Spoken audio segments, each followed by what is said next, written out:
Good evening. I'm Faisal Islam and welcome to BBC Newsnight, where we take a look at the race for supremacy in AI among big tech firms and its impact on the world. With AI's power comes responsibility, including concerns over job losses and data privacy. Our experts will discuss the future of AI and its impact on the world. Now, I didn't write that.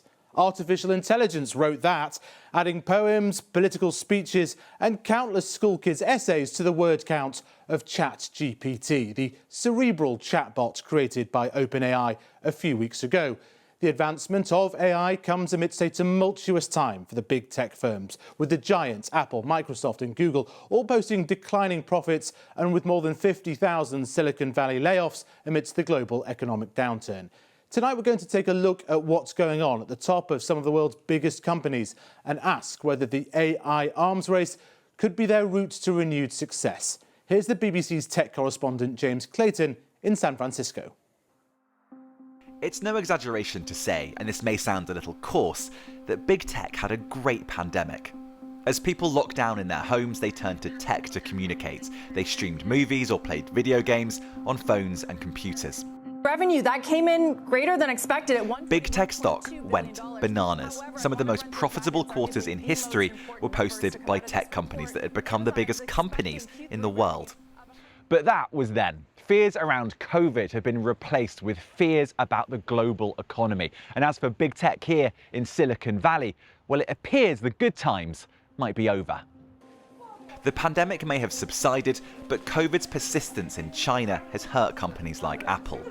And the world is still reeling from supply chain problems.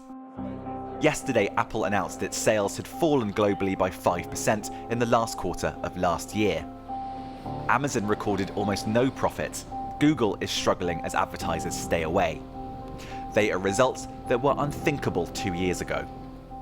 But there's another problem too. Many tech companies went on a recruiting blitz during the pandemic, and now in the cold light of day, they're cutting their staff. We're seeing what I call a great rebalancing, right? And I don't know how great it is, but it seems fairly substantial given the number of layoffs. I think 60,000+ people in the tech industry laid off over the last, whatever it is, 6 to 7 months or so. It's a shock for workers at Google. The company is famed for its perks, but even the company's free massages look to be under threat. A lot of Google offices have like massage therapists that people used to go to often. I know in the office that I used to work at, most of that team is now gone. You know, as the layoffs have shown us, it doesn't really matter if you have great benefits, great perk, and huge compensation. You're just as likely to lose your job. There are reasons to be a little bit more cheerful if you're a big tech bigwig. For one, the US economy is showing signs of being more resilient than expected. And Meta, the owner of Facebook and Instagram, posted unexpectedly good results on Wednesday. Within all these companies, there's a major debate happening right now, which is how much time and money should they be spending on the things that made them really profitable, the things that made the companies rich in the first place, and how much should they be diversifying, trying to find the next big thing. Google and Microsoft are likely to announce major overhauls in search this year using AI chatbots in search engines. Apple is likely to announce an augmented virtual reality headset. Mark Zuckerberg has become obsessed with the metaverse and artificial intelligence too. These punts can be extremely successful. Amazon, for example, made a big bet on cloud computing years ago, which has become more profitable for the company than their core business as an online trading hub. In short, big tech just got a little bit too big, and companies are now scrambling around for the next big thing.